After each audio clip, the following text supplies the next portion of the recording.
Thank you, Madam Speaker. And I would like to say that I will be splitting my time today with the incredible member for New Westminster Burnaby. You know, I'm quite honored to be able to stand and speak to this debate today, and I'm very grateful to the member for North Island Powell River for bringing this forward to the floor of the House of Commons. I think it is something, you know, I've been listening very carefully to the debate today. It is something that very clearly all parties feel there needs to be action done. I mean, we have seen, of course, that the action has not been taken by this current administration or the administration prior, but I think, you know, there is a clear indication that this piece of our legislation is wrong. It is deeply wrong. You know, I'm a proud advocate for the well-being of Canadians, and I'm a strong supporter of our veterans. I'm here today to talk about that provision within veterans' pensions that some call the gold digger clause. I'm deeply grateful that we have this opportunity to have this debate, because what's been happening for far too long is that this piece of policy, this piece of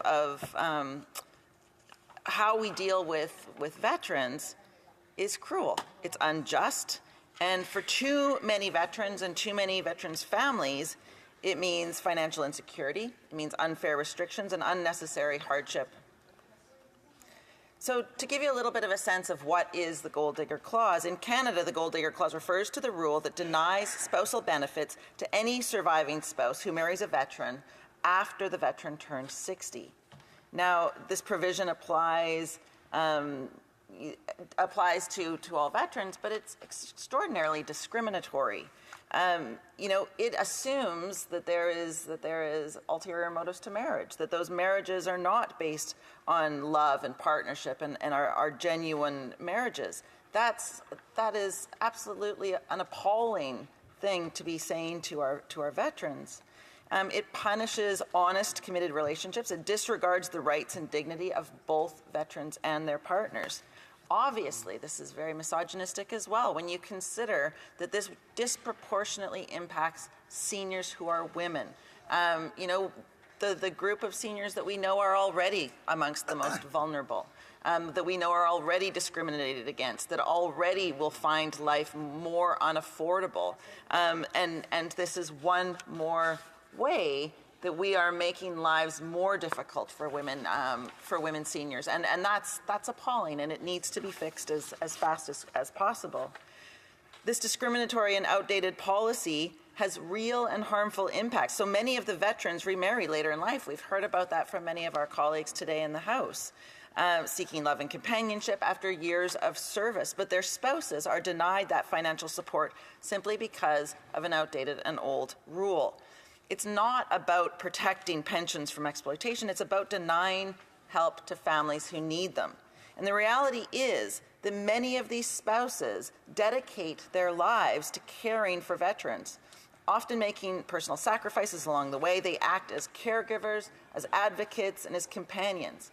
And when the veteran passes away, the surviving spouse is left without the pension benefits they need to maintain their livelihood.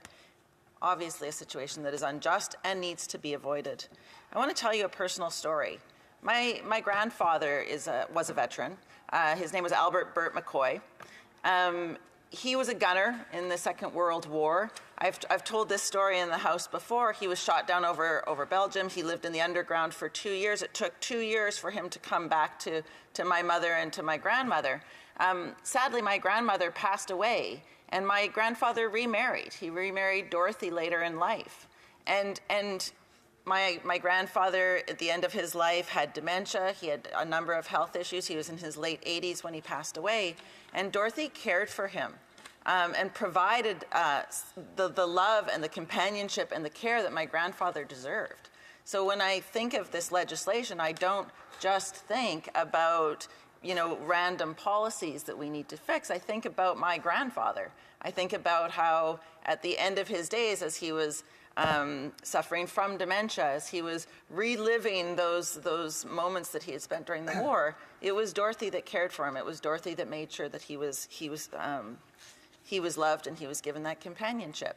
And to say that any veteran's partner who cared for them does not deserve those benefits, does not deserve to be supported is really something we should all be deeply ashamed of. You know, Canadian veterans have made incredible sacrifices for our country. They've served in peacekeeping missions, they've defended our values abroad, and they've responded to domestic crises. They are workers. They are Canadian workers. You know, they deserve the utmost respect because of all workers. They are the ones that have sacrificed the most for this country, sacrificed the most for us.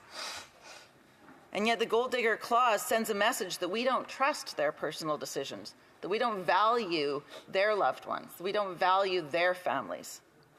This is not the Canada I know. Canadians believe in fairness, in dignity, and in compassion. We understand the importance of standing with those who have supported us. So we need to look at the report that we are discussing today. We need to look at what needs to be changed to make this outdated and discriminatory rule to stop this. We need to modernize the policy so that it supports veterans and their loved ones rather than penalizing them. You know, in this report, we have 9 recommendations that were brought forward. 9 recommendations that the government could act on right now. And in fact, the member for North Island Powell River brought forward 2 additional recommendations. And I would encourage the government to immediately eliminate, I'm just going to read these 2 for you, but that the Government of Canada immediately eliminate the marriage after 60 clause from all pension legislation, and that Veterans Affairs Canada distribute the Veterans Survivors Fund to the identified survivors immediately. Immediately. We've heard in this House today, so many people have said that this has been something that has been going on for far too long, that this is something that has not been fixed by this Liberal government and was not fixed by the Conservative government before it. This is an opportunity for this Parliament to do the right thing and to actually adopt these recommendations, including the 2 recommendations from the New Democratic Party, and fix this problem. You know, in closing, let me just say that our veterans and their families have given so much to our country. They've earned more than just our thanks. They've earned policies that support them through every stage of their life. The gold digger clause does not align with Canadian values, and it's time that we change that.